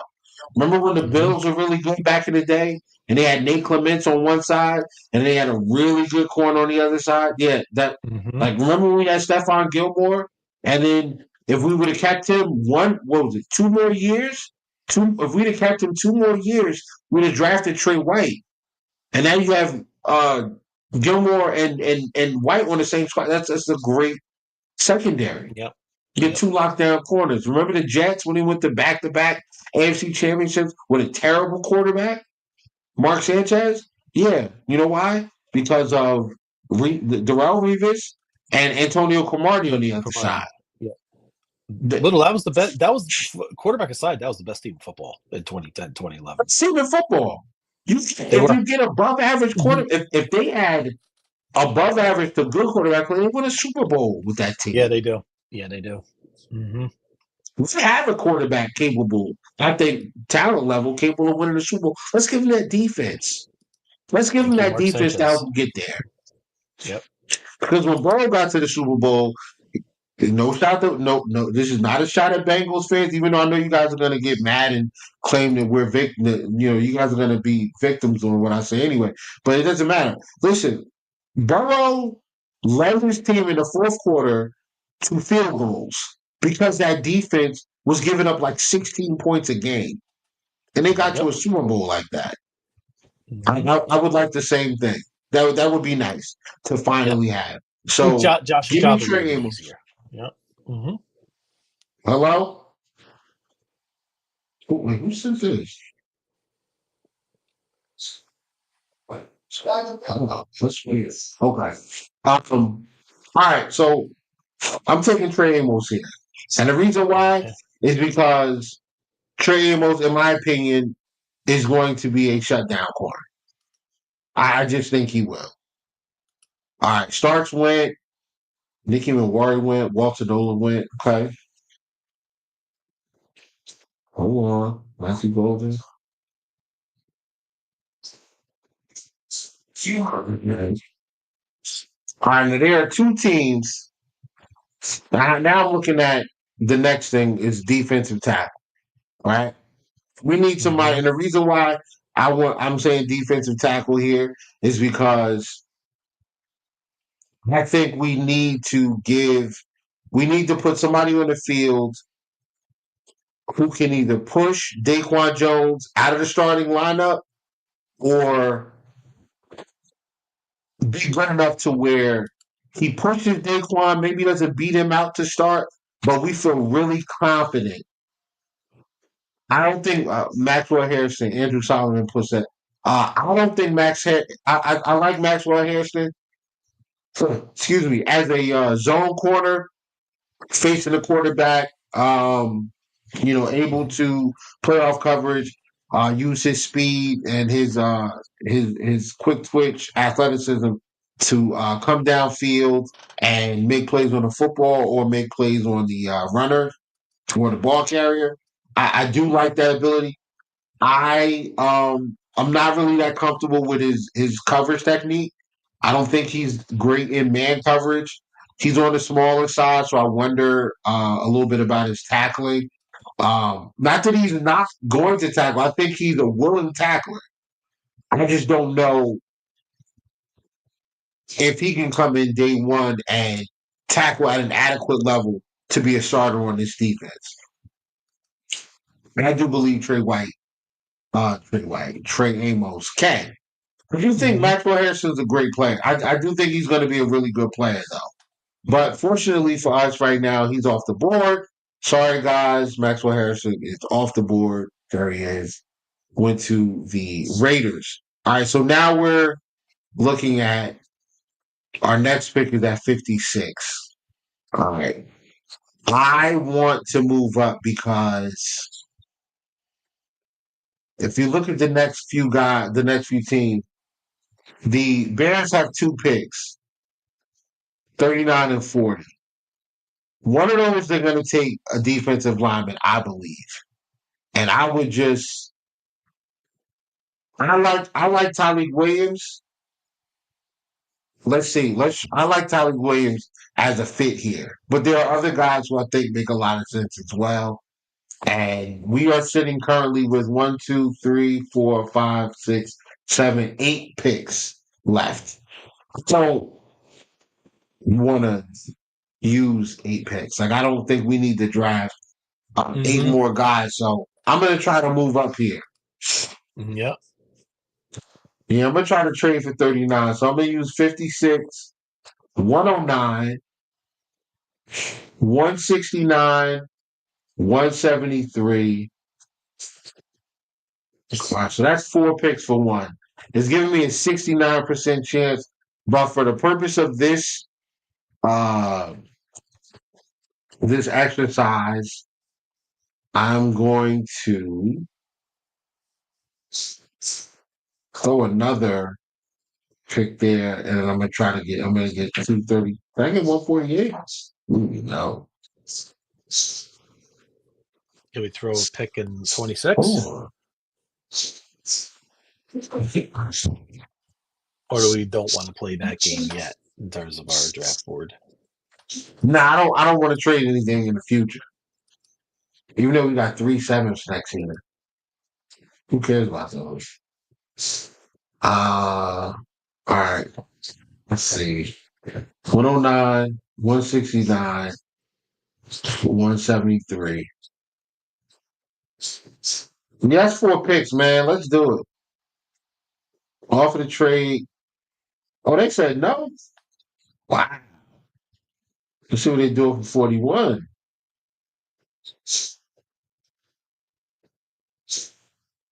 All right, let's see what they do. James Pierce Jr., Landon Jackson. Perfect. All right, he's off the board. Nice. Landon Jackson's off the board. Yes. We're not getting him either, guys. Oh, good. I don't care how many Thank 30 visits. Yeah, get him out of here. All right. So now, Tyreek Williams, 41st overall. I love Tyreek Williams, guys. Okay? I know many of you might not, but let's take a look at Tyreek Williams really quickly. Okay? Pass rush grade. Looks bad, doesn't it? I don't care. His run defense grade. And these are PFF, these are PFF grades, so whatever. If you buy into them or not, it's very subjective. I look at the way they grade his games, and this shows me, if I'm looking over here, he is a consistent contributor in all of these games with standout games against some of the better teams.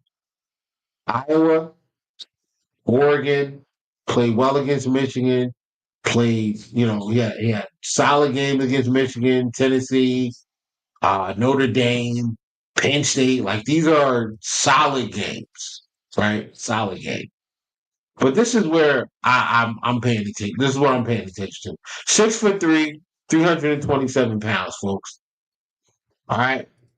6'3", 327.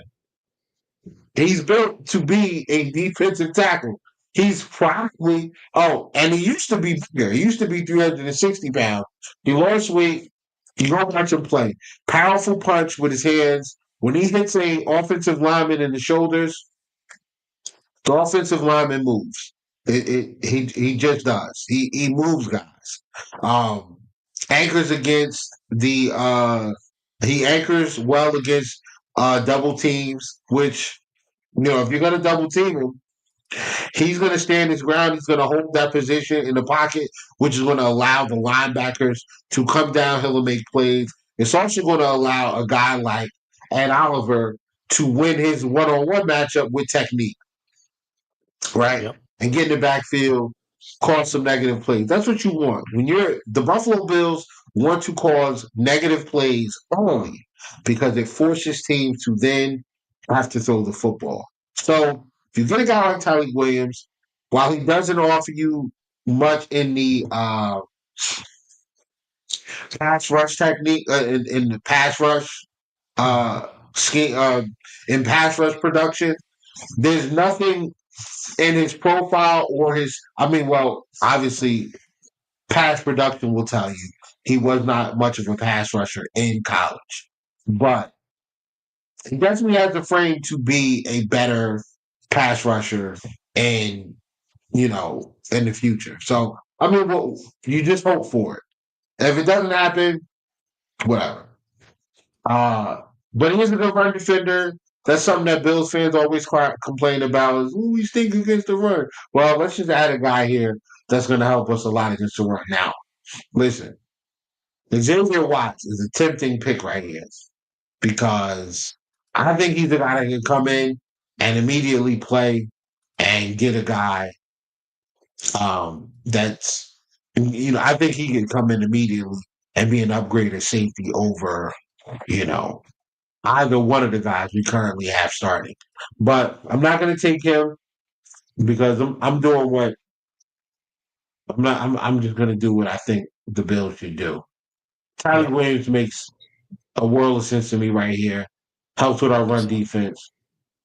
We're taking Tyler. Okay? Now, so far, our 2 picks, Trey Amos, Tyler Williams, both defense. Now, we do have a 3rd round pick. So I'm going to stand pat for a while. Wow, JT Tuimoloau, I would have liked to have had him. In my opinion, we've taken care of our 100. We've taken care of our gotta have it needs. Now there are other positions. Hold on. All right, Andrew McCouber just came off. There are other positions that I think we definitely do need. I think we do need to get ourselves a speed option at wide receiver. We would. I think it wouldn't hurt to draft a defensive end. I think we definitely should draft a linebacker to come in and potentially push a Balen Spector off the roster. I also believe that we should look at tight end 3, right? Somebody who, if they aren't already a sufficient NFL level blocker, at least have the frame to be able to do so. Yep. Right. So the next pick is at 83. We'll see where we are. All right. And there was some. I'm not also shutting the door on running back either. But Jalen Williams is gone. Trey Harris is gone. Jalen Noel. Obviously those guys are gone. Dylan Sampson was a running back that I thought the Bills could possibly look at. Andrew McCouber is a good center field option. He looks small, but he plays a lot bigger than what he actually is. But anyway, we'll skip that. New England's got 2 picks here. I could try to trade up here. Let's see if they would trade. Let's see. Yeah, no, guys. It's going to cost too much to trade that right now. So resume the draft and let's let them see. Let's see what we end up with. Oh, the UCLA edge. All right, so a lot of the edges that we like are gone. Darian Porter's gone. Jay Harvey just went. Let's see where we end up at. All right. Now, we have taken care of, in my opinion, the gotta have it, gotta move, gotta have it options on the roster. We've taken care of it. There are some other needs. Edge, like it says right here, edge, linebacker. My opinion, I think wide receiver is another sneaky move here. I'm very tempted to take Omar Norman Lott here and double up. But then that means the next 3 picks, linebacker, wide receiver, tight end. What do you think? I like it. I'm on board with that. Your line of thinking with the moves up in this draft are exactly what I was preaching about earlier in our podcast tonight about getting those difference makers where we need it on this defense. Right. So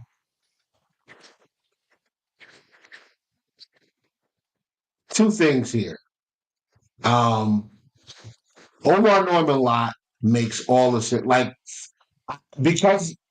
So for me, when people say, "Oh, you got to go BPA," I don't think you can BPA until your needs are met. And I feel like the Buffalo Bills needs are met right now. I'm comfortable with going into the season next year with the roster that we have, plus adding Trey Amos and Tylee Williams. Now we do still need to get a wide receiver, but at this point, there's no wide receiver that I think fits what the Buffalo Bills need. Is Xavier Restrepo a good player? Absolutely, he is. Savion Williams, I'm not a fan. Isaiah Bond, these guys are options here. Ty Felton, but you got to also understand Andrew Armstrong. We talked about him in the space. Keandre Lambert Smith. We talked about him. Juice Wells. There's still a lot of really good options at wide receiver. Will Shepard, Zakari Franklin. Yeah. Yep. Ja'Cory Brooks, Arian Smith. There's still a lot of guys left at wide receiver. But for me, if I'm looking at a wide receiver right now, I'm looking at the Buffalo Bills roster. Josh Palmer's getting paid. He's going to play. Keon was taken with the first pick in the second round last year. He's going to play. And I think Keon was good last year. They just paid Shakir. Shakir's going to play. Curtis Samuel looked good towards the end of the year. He's getting paid as well. He's going to play. That's 4 receivers. We need another one. We also need a gunner. Special teams, right? Yep. When Mac Hollins left, we lost the gunner, right? So this guy here, Isaac Tesla. Tesla. Go look at it. His RAS score is ridiculous. Super, super fast. 6'4". Well, he's not 6'4", actually. He's really 6'3". It's 6'3", but he is every bit of 215 pounds. So, with that being said, see, Isaac Tesla. You should make sure I pull up, his RAS completely. I want to make sure I have it correct. Yes, all right. Mm-hmm. So RAS score of 9.93. He's 6'3.5", 214 pounds. He bench press 225, 17 times. Arm lift of 31 and some change. So not the longest arms. He ran a 4.43. His shuttle was a 4.05, 3-cone, a 6.85. Yep. 38.5-inch vertical, broad jump of 10 feet 9 inches. 10-yard split and 20-yard split, not the best, but so he's not quick in and out of cuts, but he is a guy that once he gets going, he can run by you. Most of his production was in the slot. I like him a lot. It says there right there. Give starting caliber as a big slot option with developmental upside. Absolutely. I like him a ton. I don't like him in the third round. I don't like him in the third round, but I do like the player as a value at wide receiver later on. But Mm-hmm. right now, we're looking at wide receiver. I'm good on that. I don't think we should take a wide receiver right now. But running backs are available. No.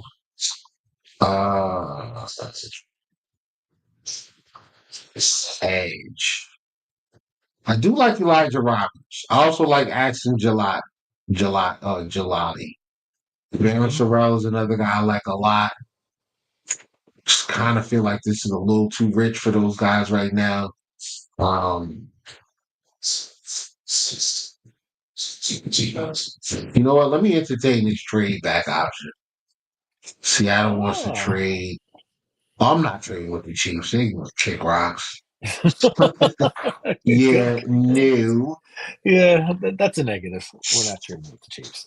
All right, so yeah, I like this option here. 83. We'll go back 9 spots and pick up 137. I'll take that trade. All right, so we got that done. Let's get out of here. They're gonna take. Oh, they took the running back. Wow, Noah Williams is gone now. Terrence Ferguson, Green Bay, good pickup. CJ West, wow. That's in July just went. So Elijah Roberts is here.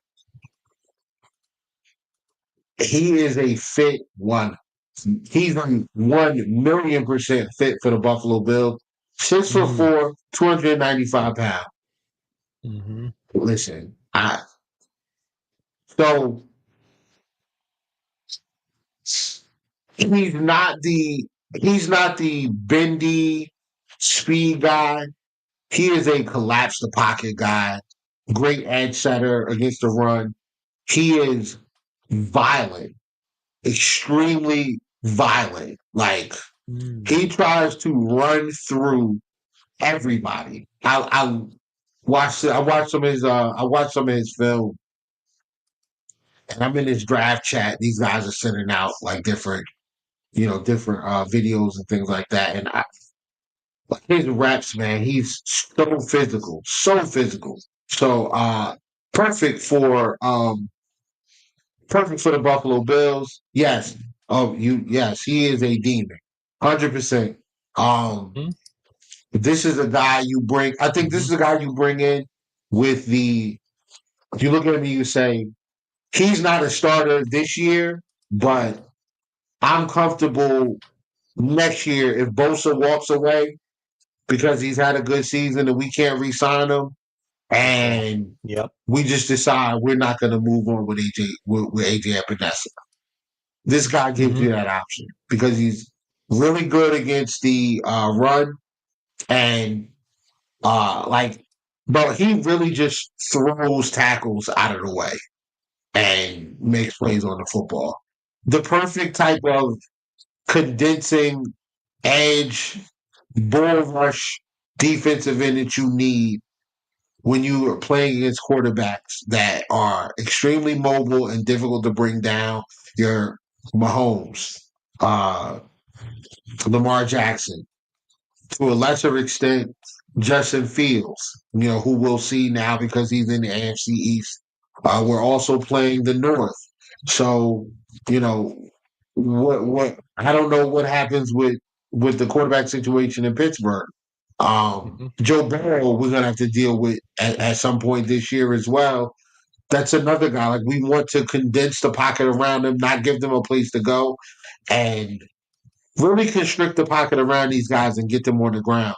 But what makes that possible and what turns those into sacks is having a guy like Trey Amos opposite of Christian Bedford, and you have your slot guys and your linebackers who are great in coverage. Perfect. He's a perfect fit, I believe. Now they say he's a 3-4 defensive end. No, I think this guy's a 4. He can play anywhere. Yep. So we're gonna take him here at 92. And yeah, we're gonna see where we go after that. Sure, we'll see. Jalen Monroe. I don't think this is how it goes. Oh wow. I don't think this is how the draft ends up going. I think some of these guys are gonna go a little higher, obviously. Jacob Parrish was a guy that I liked. Barry Sherrill is a guy that I like. But we took our defensive end, so I think we're fine.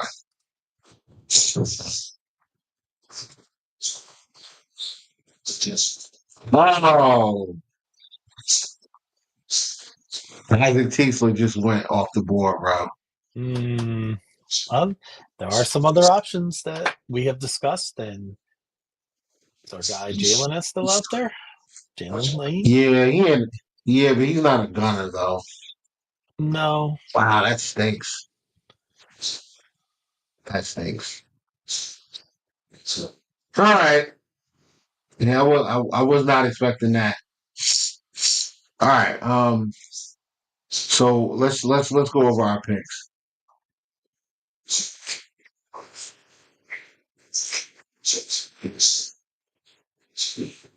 All right. So to the corner. Yeah, I do like Jacob Parrish a lot. I think that's a guy we can get late. I mean, not necessarily late, but like if we picked him up at 62, I know a lot of people would shake their head like, what are we picking up this little corner for? He's like 5'10", 5'11". No. Trust me, folks. Let's see. Look, where is he at? He went a while back, though. There he is. Jacob Parrish, very, very solid. Outside guy. More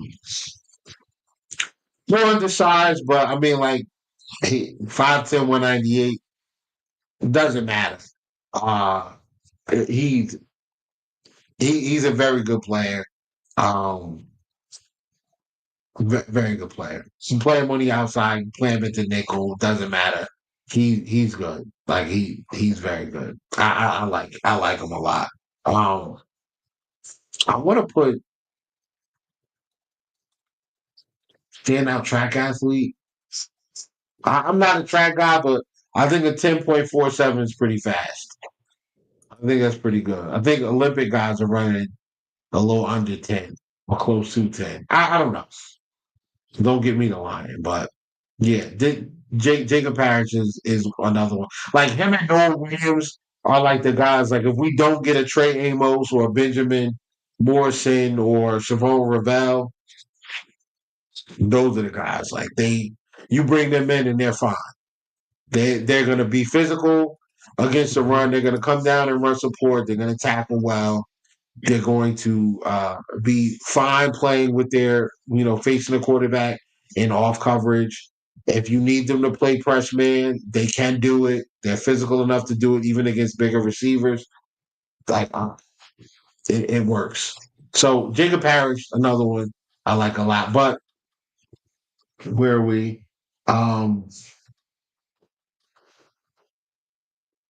What do you think, man? Linebacker or Yeah. Well, running back? You can get Cook up out of here, man. yeah, but for What do who you is the want to do? question? Well, we haven't factored in what tree we may get with Cook, but let's just assume we go down the route that you discussed, getting a pick in 2026. Right. I mean, Jalen Reed is sitting here, safety. I like wouldn't mind Jalen that Reed. either. Yeah. I like Jalen Reed too. Let's see what we got at tight end before we. Mitchell Not Evans. I don't mind it. They talked to Thomas Not Fidone. bad. Fidone is interesting. Looked at him, one of my Yeah. mocks. Kind of fits Mitchell Evans is kind of physical though. I like him. 6'5", 260. Yeah. Yeah.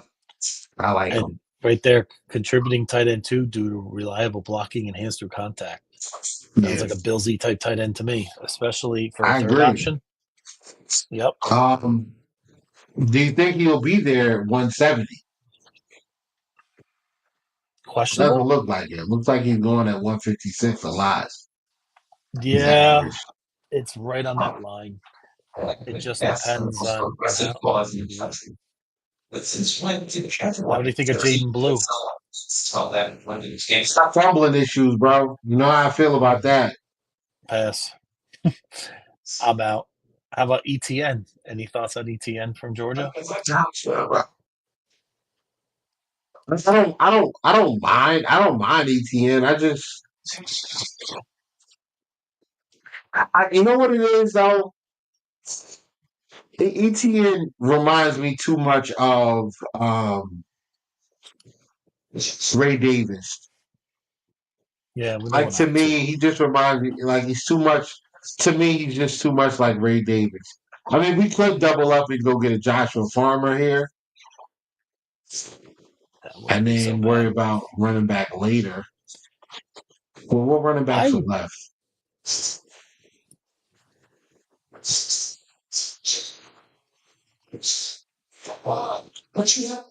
Shout to and Ryan Sanders. He's coming off of an injury, but He's an intriguing still a really prospect, good though. player. Yeah. Quinn Allen, tough. Jaquindon Jackson, I heard plenty good stuff about him. I think he got hurt too. Last year, I want to say. Mm-hmm. It's not full. No.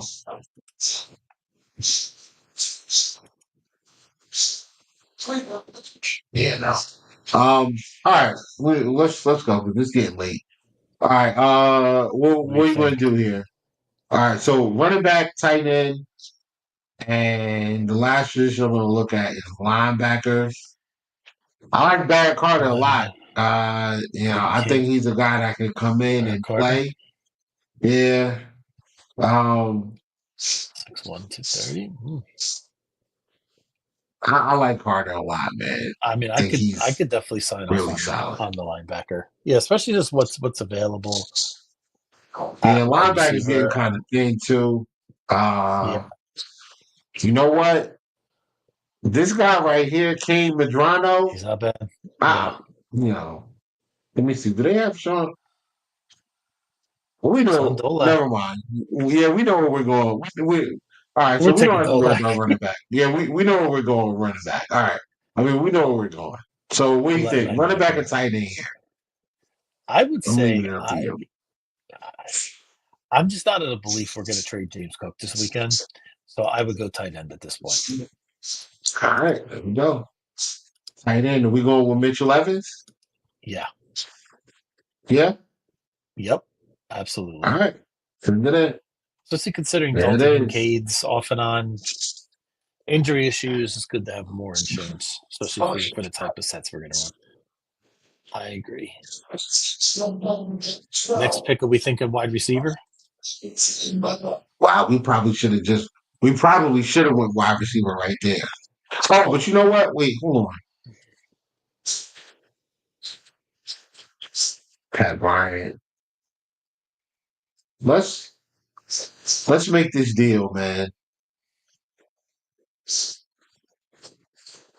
Move up a little bit? Yeah. Yeah. Because I don't want to not. Yep. Oh, yes. I don't want to not get him. Move. So the reason why I'm looking at Ty Felton is because I think Ty Felton is definitely a boundary guy, definitely a wide receiver, a prototypical X receiver. Ran like a 4.37 or something like that. And you know what else he does that we definitely need? Gunner. What's that? Yep. Special teams. Gunner. Yeah, I'm taking Ty Felton. How McDermott here. feels about that. Yeah, that's a win. That's a no-brainer for me. Taking Ty Felton here. And worst case scenario, if he doesn't work out, we can always bring up Terrell Shavers and have him done.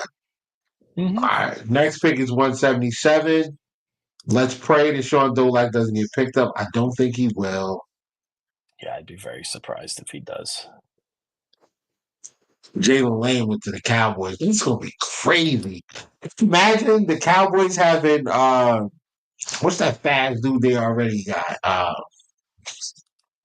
can't remember his name right now. But they got a fast dude in the as a like he's like their special team / wide receiver 4 that they just line up and he just runs by people.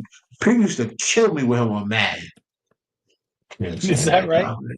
Oh my gosh, are you kidding me, bro? Yeah, we're not entertaining any trades. We're gonna go linebacker here, and I don't care what the grade is. We're taking a local legend, Sean Dolak, the top of the 6th round. I don't care. We're done. We're not drafting a punter. We're not drafting a kicker, guys. We don't even punt enough to justify taking a punter. So we'll go out there as punters. I mean, why not? We'll say this. Turpin, yes. Kevontae Turpin, that's the guy.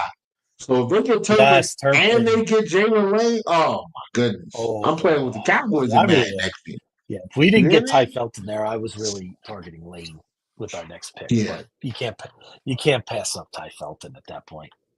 No, not at all. All right, let's see what they gave us. We got a B for Trey. B for Tyleek. B+ for Elijah. They liked Elijah. They liked him a lot. We got a D for Mitch Evans. I don't care. Ty Felton, I think it's a great pick. And Sean Dolan. I don't like this. I'm sorry. I don't care what this is. This says we got 1, 2, 3, 4, 5, 6 players. And I think all these guys are going to make the team, man. Trey Amos is definitely going to make the team. He started CB2. Tommy Williams, defensive tackle. He's going to either start or be first guy off the bench for my guy, Daquan Jones. And listen, if anybody's worried about, well, we don't have enough depth or we don't have enough good players, bro, I don't care. Okay? Yes, we do. You get these talent, you get some talent from the draft, you bring them in. And then if you need extra pieces, you know what you do? You call up Jordan Phillips and say, hey, Jordan, you want to come back to Buffalo? Yeah, you do, right? Yep. Sure. We're going to sign you to the practice squad. If we need you, we'll bring you up. You're going to call up what was the defensive end that we got? DeJuan Smoot. They're going to call him up and you're going to say, hey, DeJuan, we're going to come back to Buffalo and bring you on a practice squad. He's going to say, sure. And you know what you do? You bring him in and you put him on a practice squad. And if we need to bring him up, we do. Okay? Linebacker, Sean Dolak. He's going to make the squad because Baylon Spector is going to get cut. That's it. Ty Felton's going to make the team because he plays special teams. And we are going to build him up into the wide receiver outside complement of Keon Coleman. So you have Ty Felton on one side, Keon on the other side, and Shakir in the slot. That's your wide receiver group for the future. I love that. I love that. Yep. See, what I love about this draft is it goes back to what I was telling you about. It gives us it's quality over quantity, right? And that's exactly what we need this draft. We put ourselves in position where we don't have many needs in terms of amount of spots, and this draft is, I wouldn't say chock full of each need that we have, but it gives us, we have options, right? But it's good. It may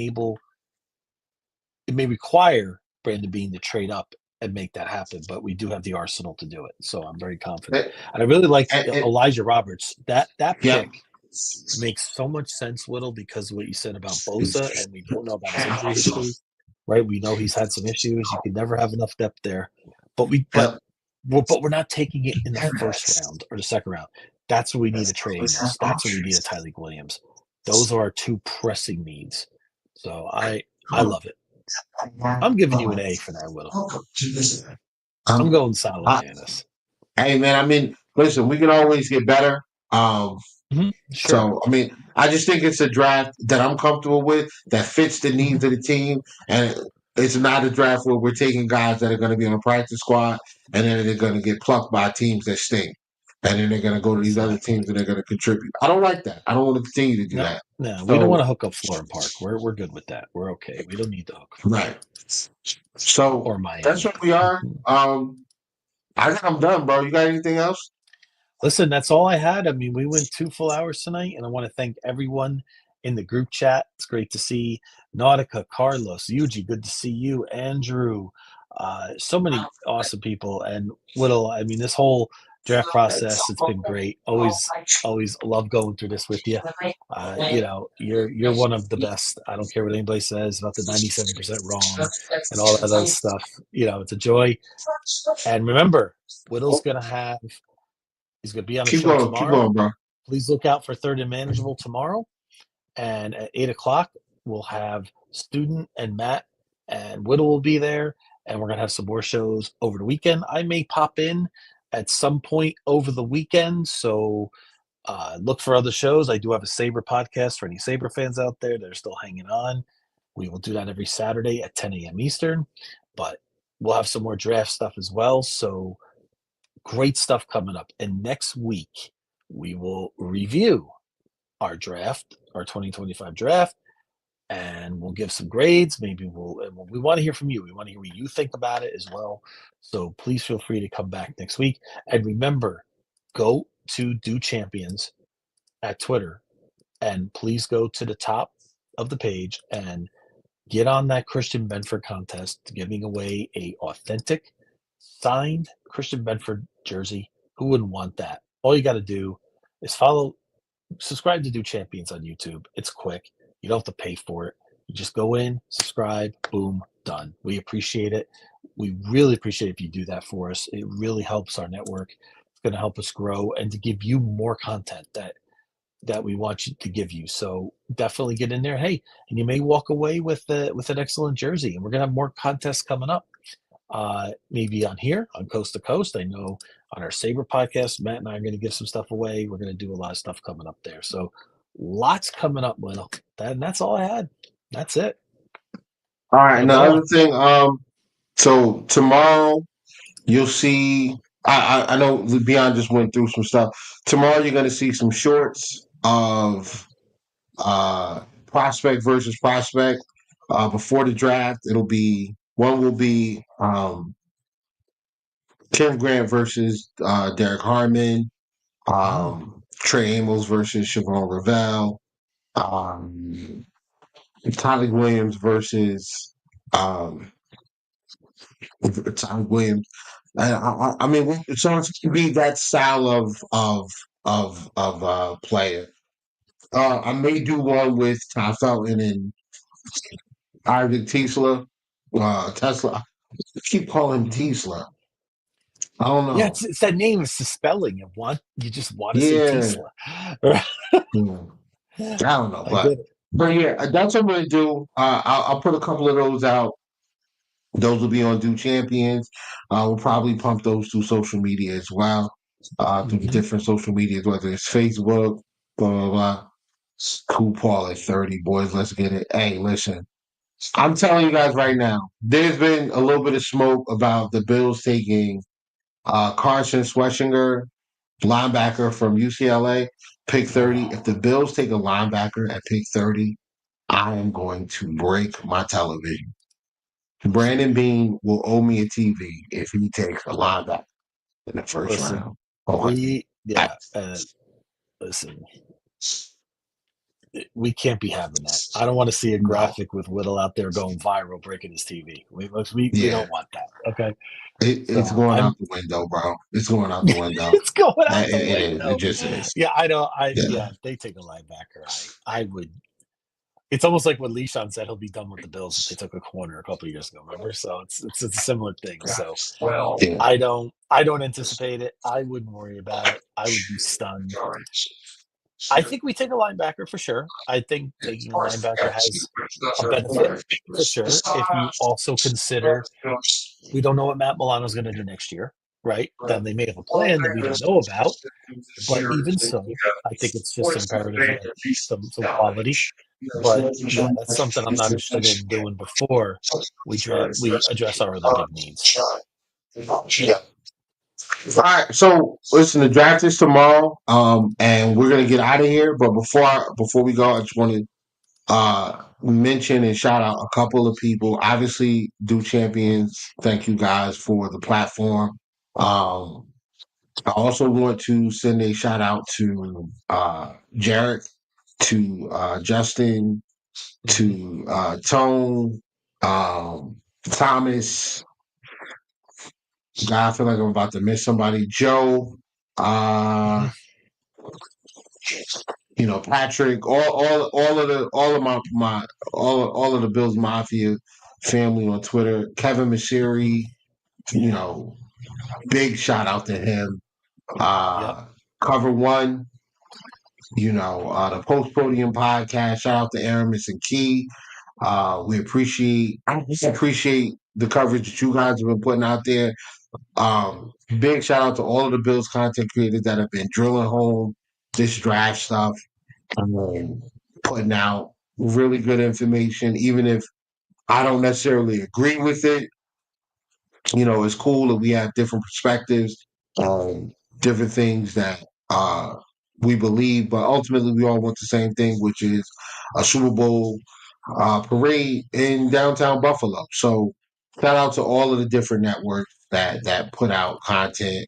Shout out to the GOAT, to the OG of this, Joe Marino, consistently putting out great content all year. Shout out to him. Shout out to the bad boy of Bills content creation, Dan Mitchell. Shout out to you, sir. Very, very cool individual he is. Shout out to Poncho's Army, to the Bills Mafia crew at the Mafia House. It's about that time of year again. Shout out to the mayor of Bills Mafia, Lee Shaw, aka Warlock. Shout out to Margot for running up on me at the Mafia House. I appreciate everybody, man. And, we're at the precipice of the start of another season. We're almost there, guys. Football will be back in a few short weeks. Yep. I'm excited. I hope you guys are too. That's right, Mark. Go Bills. Let's go. Thanks. Quest for the first one starts soon. Mm-hmm. Yeah, so shout out to everybody, man. 220 people. Oh, yeah, schedule should be released soon. We already know who the opponents are, but we'll know week to week what we're doing. 220 people watching right now. We appreciate every single one of you. If you could, if you haven't already, please subscribe on YouTube to Do Champions.